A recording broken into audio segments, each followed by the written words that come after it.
Yes, here, welcome to the Guru's Perspective. It's been a long time, quite well. How are you doing there? We respect you. We respect you. I will cherish you. But don't forget, as I would always plead, your comments are very, very necessary. It is for that purpose that the comment box is created, so that you can have your flow back, because it will help us.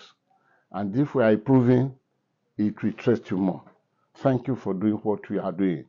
But let us go today. Today, let's travel a little from Lagos, and we are not exactly in Abuja. The event we want to talk about today happened in Abuja. Let's visit Yahaya Bello, the immediate past executive governor of Kogi State. Yahaya Bello, to date, yes, I want to believe, to date, he remains the youngest governor in Nigeria. If therefore we should be saying, how are the mighty falling? Can we bring all the youth into that bracket? With this happening, give the elders opportunity to say, look at the youth who says we should get off the stage, that is, look what they are doing. Let's go back to the beginning. Because Professor Jinado, one of those astute professors in London School of Journalism many years ago, of course, that man had passed into glory about 20-something years ago, told us, when you find it difficult to start a story, go back to the beginning and start it there.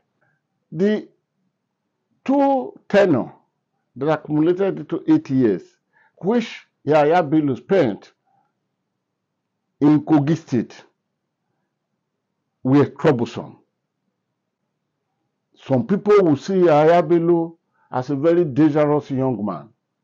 Some people will see Yahaya Bello as a young man who wouldn't know when to apply the brake of his vehicle. Some people want to see Yahaya Bello as too ruthless. Some people will see Yahaya Bello, could that man belong to a club of killers or what? All this would have the evidences in which they talk from. None of them, either the first group, the second group, the third group, the fourth group, or the fifth group, none of them will talk with that base. It all depends on application of events that happened. For example, I just want to give one example before we move forward. Mrs. Uduaghan Akpoti, who wanted to contest to become a senator in that state. Don't forget, the woman is of the same tribe, Ibira, as Yahaya Bello. When Yahaya Bello saw that the woman was coming with speed, that the woman was coming thunderously, Yahaya Bello went a few days, about 2 days or so, to the election. Yahaya Bello went the 3 access road to the community, the senatorial community of this woman. What did Yahaya Bello do? No lie be told against Yahaya Bello. He admitted it. Yahaya Bello went and dug the whole road and cut the whole road off. He cut the first one off, the second one off, and the third one. These were pits that are so deep. If any vehicle should by chance, even trailer, go into it, that vehicle will vanish off radar coverage. And when the people shouted that, who could have done this? Yahaya Bello came out and took responsibility. He said he is the chief security officer of the state. That he had information that some criminals want to come attack people in that community. It will be his duty to cut off the road so that the criminals will not gain access to that community.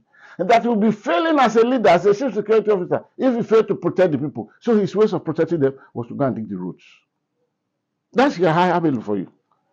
Those who will view him from this call, what would they say? What would their conclusion on Yahaya Bello be? But let us leave it just like that. I brought Akpoti. Is it Akpoti or your Akpoti? Anyway, Mrs. Uduaghan. The woman is in Senate today.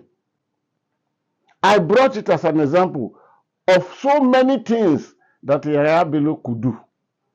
Of course, Yahaya Bello achievement were warranted by the fact that during his tenure, the first and second tenure, he adopted Muhammadu Buhari, the president there, as his godfather.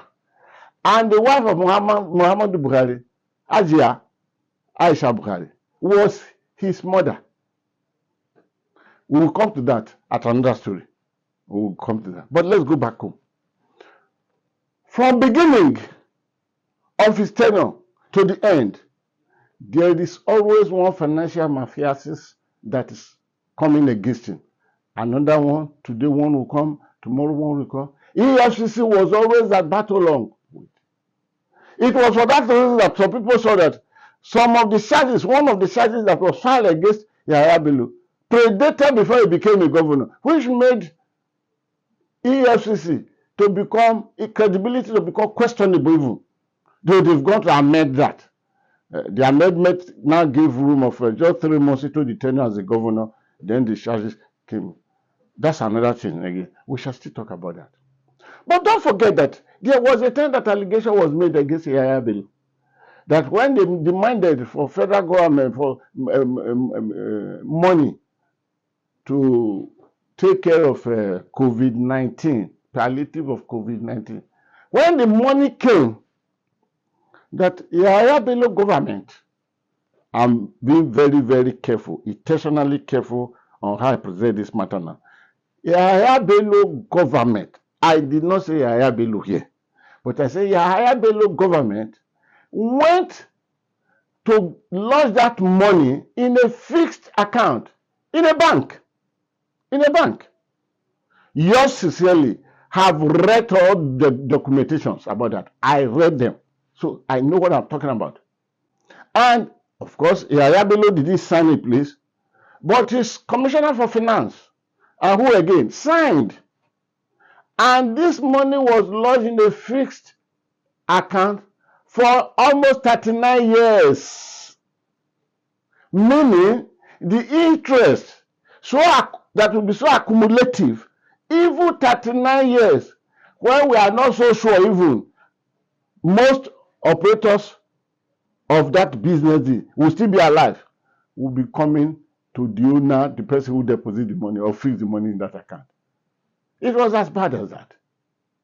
Let us just leave that at that point. Then Yahaya Bello, nephew, was involved at the time. The EFCC got him arrested. A court gave order. Those orders are very, very common in Nigeria. A court gave order, no done, and the EFCC said, we will detain him. It became something. In fact, yours sincerely advised then that be careful, because this thing may result into advise the EFCC leadership then, because this thing may turn around, because these people are terrible human beings. Then, now, after leaving office, because 1 minute of tenure expiring, immunity is gone. EFCC now came with money laundering that weigh as much as above 80 billion naira. I repeat, above 80 billion naira.